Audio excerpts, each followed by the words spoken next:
Assalamualaikum teman-teman, kembali lagi dengan saya Vida di channel YouTube Vida Bacain Buku. Apa kabar? Mudah-mudahan selalu baik, sehat, dan berbahagia. Amin. Teman-teman, kali ini kita lanjutkan lagi membaca buku Sejarah Dunia Kuno. Kita sudah sampai ke bagian 2 dan saat ini sudah masuk ke bab 8. Tanpa perlu berlama-lama, mari kita mulai. Bismillahirrahmanirrahim. Bab 8. Kronik Peperangan yang pertama. Di Sumer, sekitar tahun 2700 sebelum Masehi, Gilgamesh, Raja Uruk menaklukkan tetangga-tetangganya.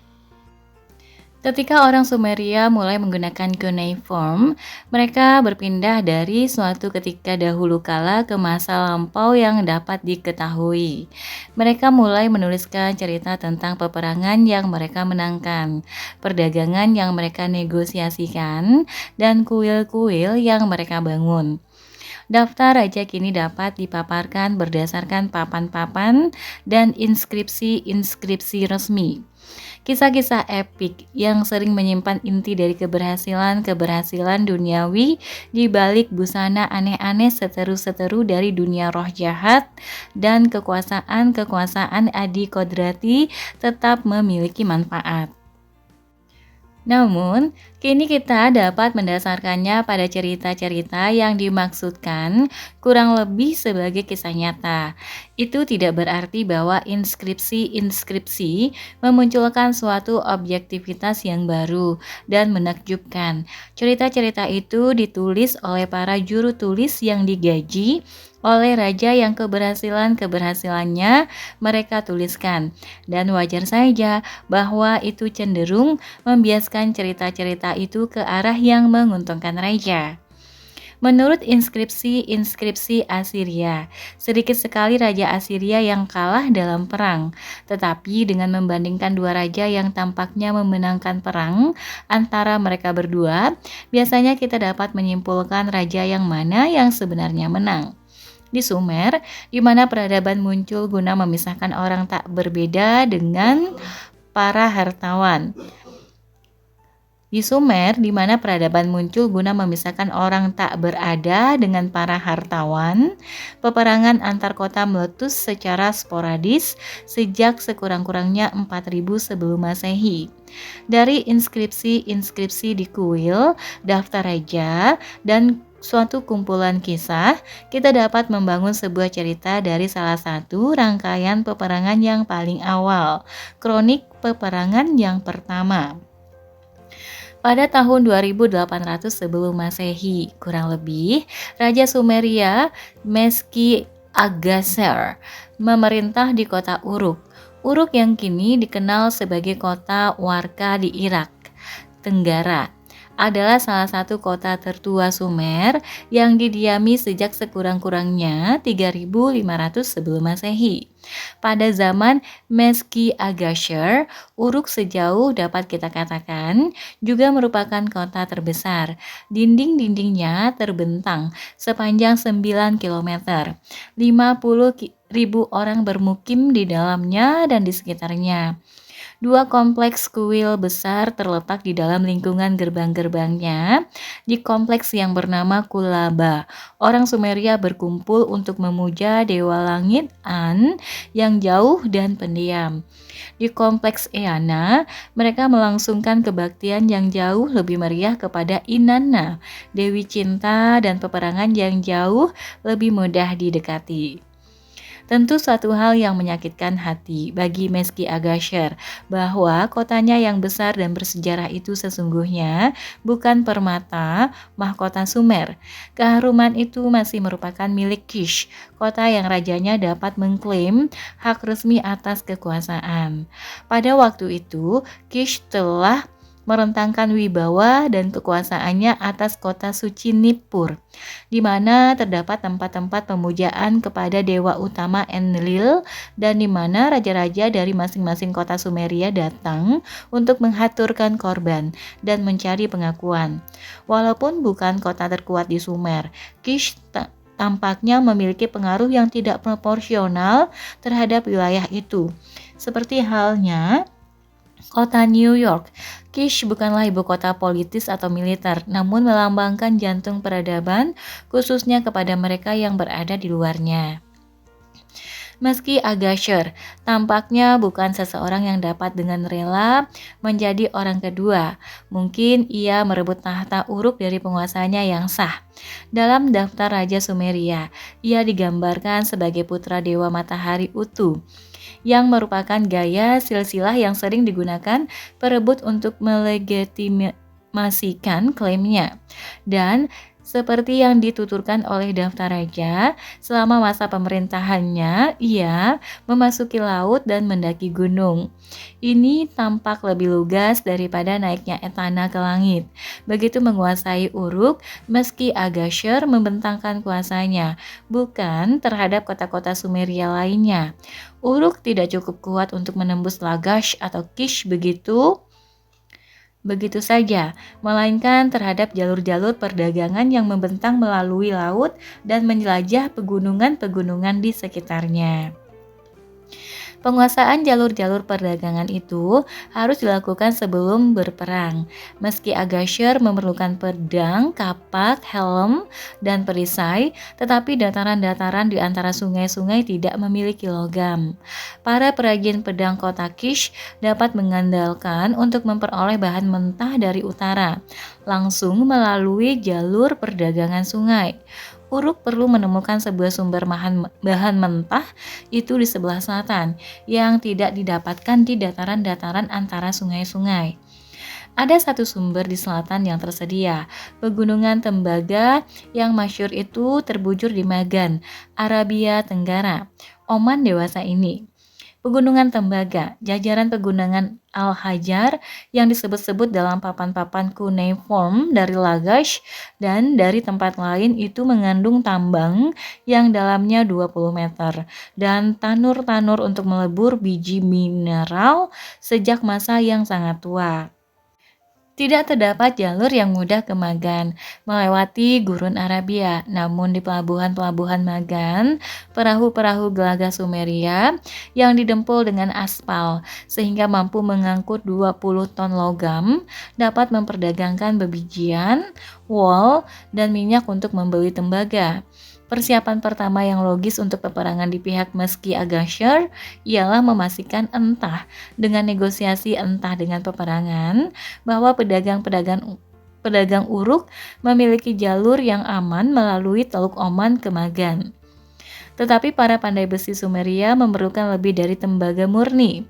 Sekitar 300 tahun sebelum Meski Agasher, mereka telah mulai menambahkan 10% timah atau arsen pada tembaga mereka, sebuah campuran yang menghasilkan perunggu, lebih kuat daripada tembaga, lebih mudah dibentuk, dan memiliki ujung yang lebih tajam bila ditumbuk. Untuk memperoleh perunggu terbaik, Meski Agasher memerlukan timah, perunggu yang dibuat dengan arsen sedikit lebih lemah, sedikit lebih keras untuk diasah. Bahan itu lama-kelamaan juga cenderung menghabiskan perajin-perajin yang terampil, dan itu bukan cara yang baik untuk membangun bekal persenjataan. Maka naiknya Meski Agasher ke pegunungan mungkin sekali guna mencari timah yang terpendam di bawah lembah bercadas pegunungan Zagros, atau bahkan mungkin jauh lebih ke utara, di pegunungan Elburz yang terjal dan berselimutkan es di seberang Laut Kaspia. Meski Agasher membawa serdadu-serdadunya masuk jauh ke sela-sela pegunungan dan memaksa suku-suku di pegunungan untuk menyediakan baginya bahan metal yang ia perlukan untuk mengubah tembaga menjadi perunggu. Kini Uruk sudah dipersenjatai, tapi meski Agasher tidak sempat menyaksikan Uruk meraih kemenangan. Setelah ia mangkat, anaknya Enmerkar mewarisi tahta. Enmerkar memiliki tugas yang tidak menyenangkan untuk menjaga nama baik ayahnya. Tidak mudah melebihi seseorang yang masuk ke laut dan mendaki pegunungan. Kita mendapatkan sekilas paparan upayanya untuk meraih nama harum dalam sebuah kisah epik dari masa yang agak kemudian, yang disebut Enmerkar dan Penguasa Aratta. Arata bukan sebuah kota Sumeria, letaknya di pegunungan timur di sebelah selatan Laut Kaspia. Penduduknya adalah orang Elam, suatu bangsa yang menggunakan sebuah bahasa yang sama sekali tidak ada kaitannya dengan bahasa Sumeria dan yang sesungguhnya belum dapat diuraikan sandinya. Kota-kota Elam terletak bukan di atas lapisan timah atau tembaga, tetapi logam dan batu berharga, perak, emas, lapis lazuli, dan selama beberapa tahun telah menukarkan batu semi berharga kepada orang Sumeria untuk mendapatkan bebijian.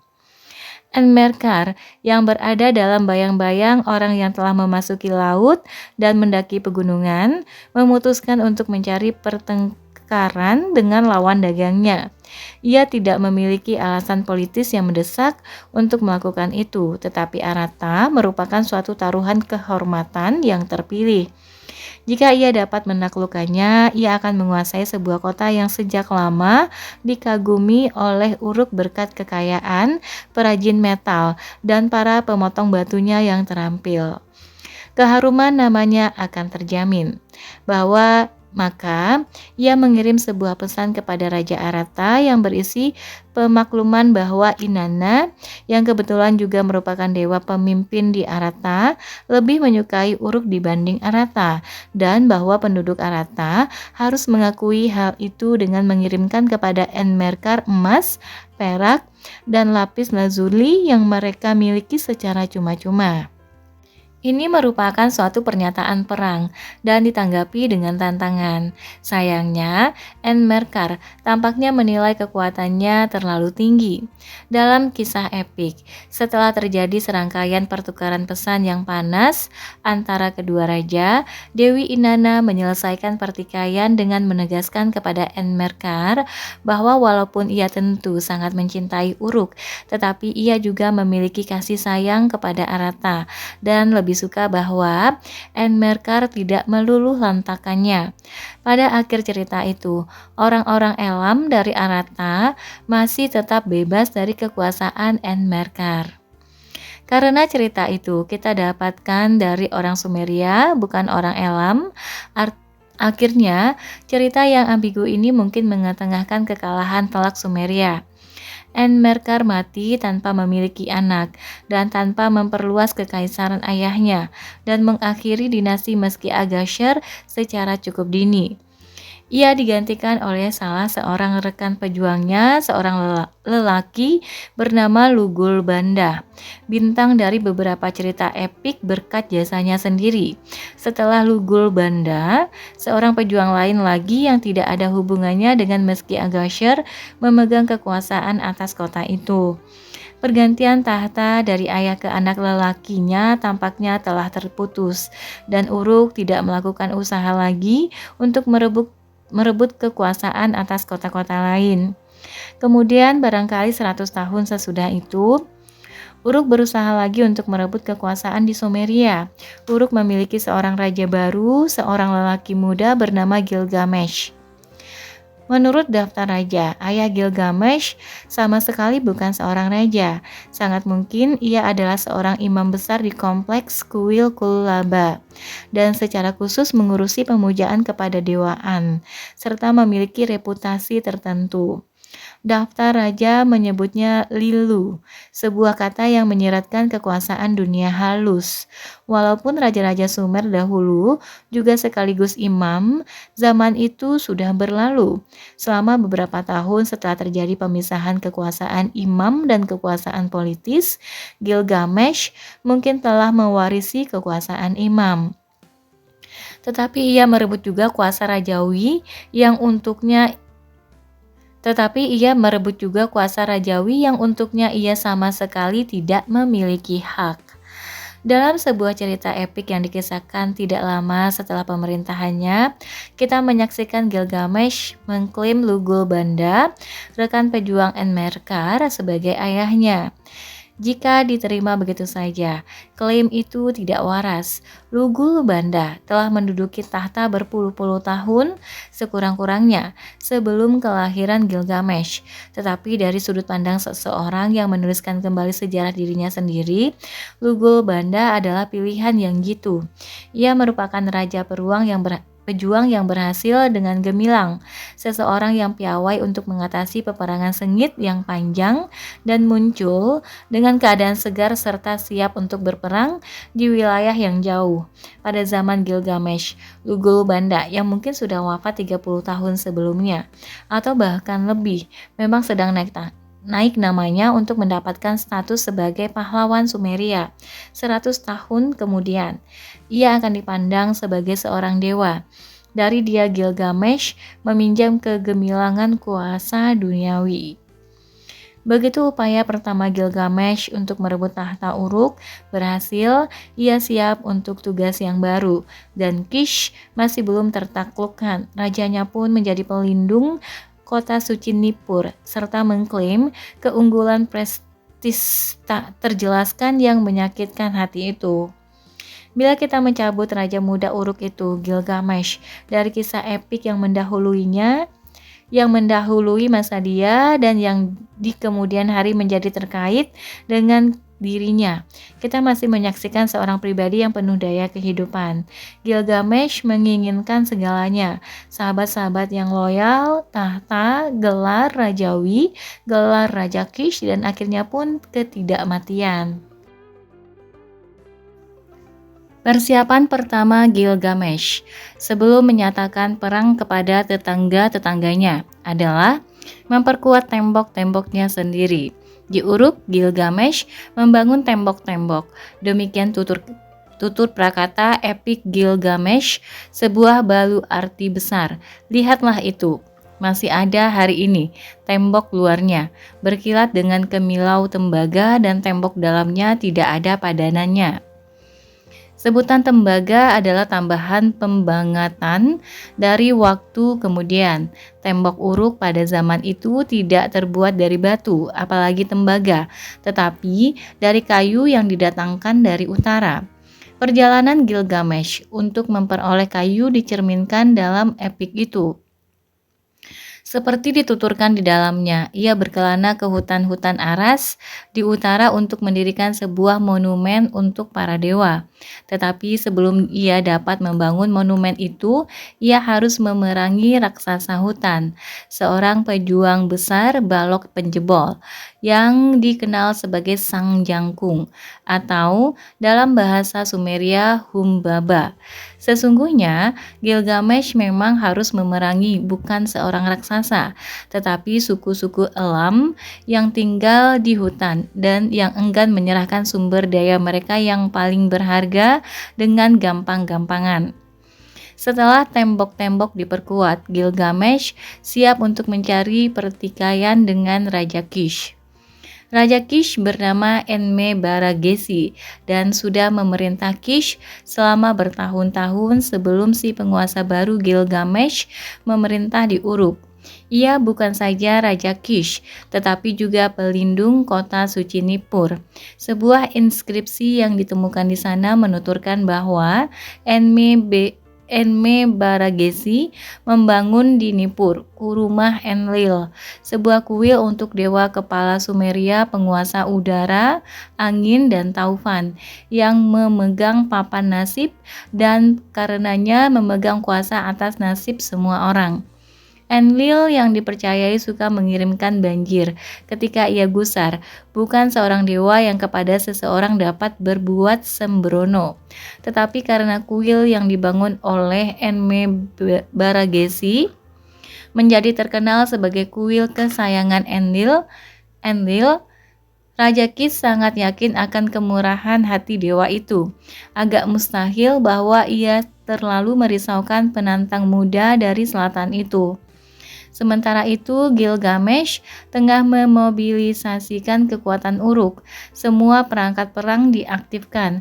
Prajurit infanteri berikut perisai kulit, tombak, dan kapak mereka.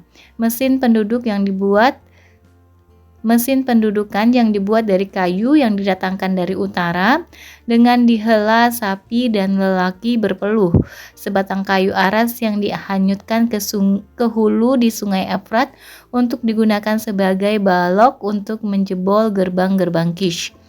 Perang adalah keterampilan yang paling berkembang di dunia kuno. Sejak kurun 4000 sebelum Masehi, skenario yang dipahat menampilkan pelaga bertombak, pesakitan baik yang hidup maupun yang dieksekusi, gerbang yang jebol dan tembok yang diduduki. Demikianlah serangan dimulai dan gagal. Itu kita ketahui karena daftar raja mencatat wafat Enme Baragesi akibat usia lanjut dan naiknya anak lelakinya Aga dengan damai ke tahta Kish. Mengapa Gilgamesh mundur?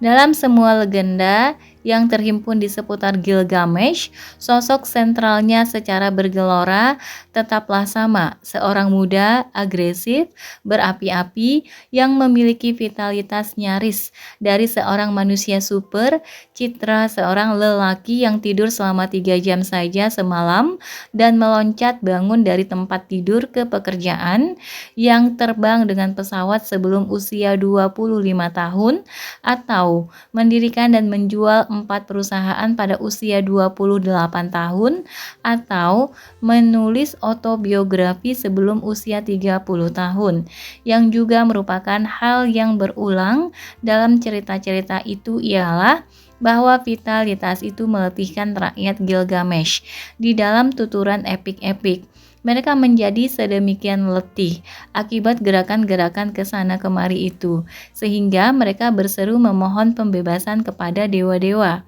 Pada kenyataannya, mereka barangkali mogok saja, dan karena tidak mendapat dukungan warga kotanya Gilgamesh terpaksa mundur. Bagaimanapun, raja sebuah kota Sumeria bukanlah seorang penguasa mutlak. Dalam cerita ekspedisi Gilgamesh ke utara, ia harus meminta persetujuan sebuah dewan tetua sebelum ia berangkat. Orang Sumeria yang perangainya dibentuk oleh sebuah wilayah di mana setiap orang perlu memasang kuda-kuda untuk menangkis pelanggaran tetangganya supaya dapat tetap hidup.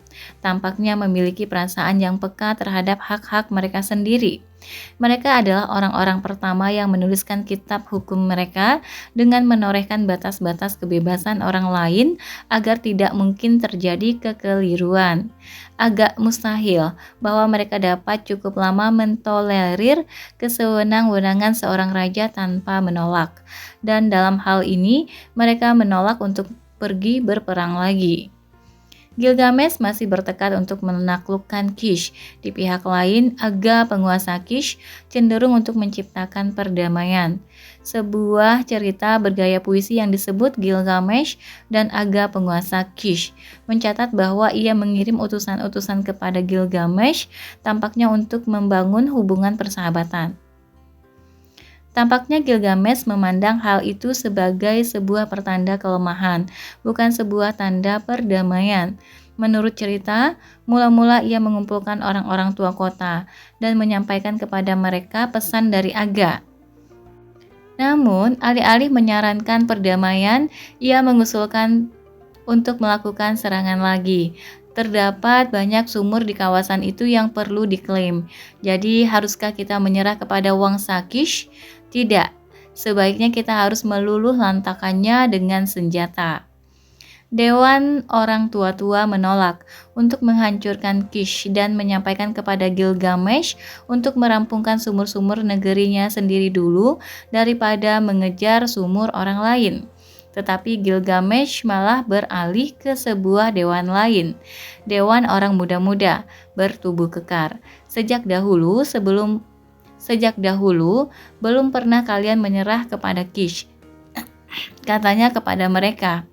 Setelah ia menambahkan retorika sedikit lagi, mereka siap untuk mengeluh-ngeluhkan dia.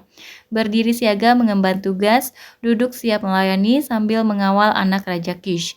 Siapa yang punya tenaga? Seru mereka kepadanya.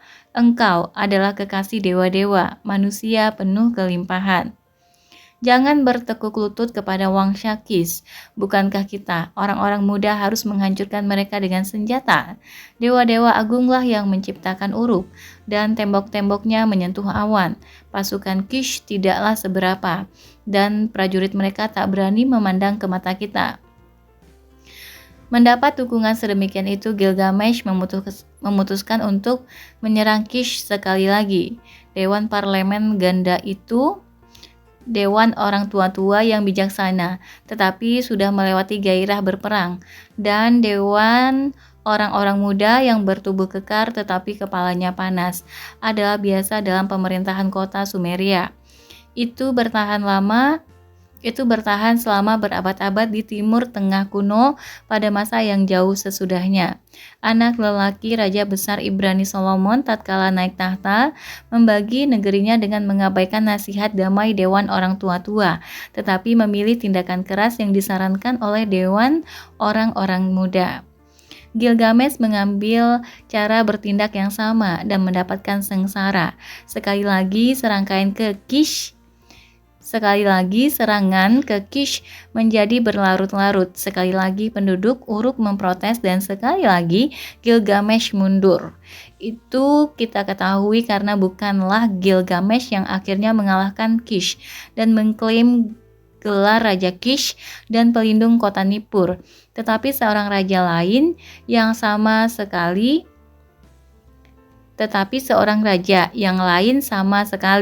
Raja Ur. Ur, yang letaknya jauh di sebelah selatan Uruk dan sangat jauh dari Kish, telah berkembang kekuatan dan kekuasaannya tanpa menyolok selama berpuluh-puluh tahun. Rajanya, Masenepada, tampaknya memiliki usia yang luar biasa panjang. Pada waktu serangan kedua Gilgamesh ke Kish berlarut dan berakhir dengan mundur, Mesanepada telah bertahta selama berpuluh-puluh tahun. Ia jauh lebih tua daripada Gilgamesh, bahkan mungkin lebih tua daripada Enmebaragesi yang kala itu sudah mangkat. Ia juga ingin merebut Kish dan ia bukan sekutu Uruk.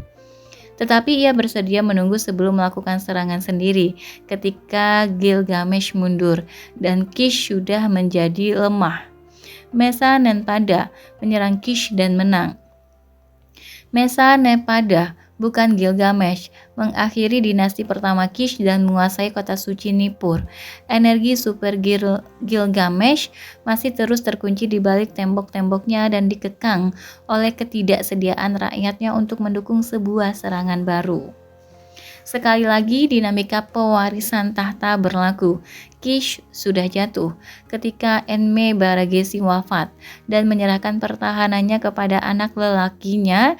Kini Gilgamesh ganti menunggu sampai Mesanepada yang sudah tua namun berkuasa itu wafat dan menyerahkan kepada anak lelakinya sendiri, Meski Aguna, untuk menjadi penguasa ketiga kerajaan Ur, Kish, dan Nippur. Dan mungkin sampai orang tua-tua yang telah melihat dia dua kali kalah meninggal juga. Ketika itulah Gilgamesh melakukan serangan ketiga. Urutan masa pemerintahan tampaknya sebagai berikut.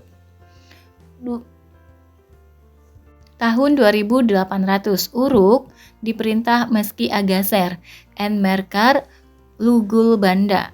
Kish diperintah oleh Enmebaragesi. Ur diperintah oleh Mesanepada.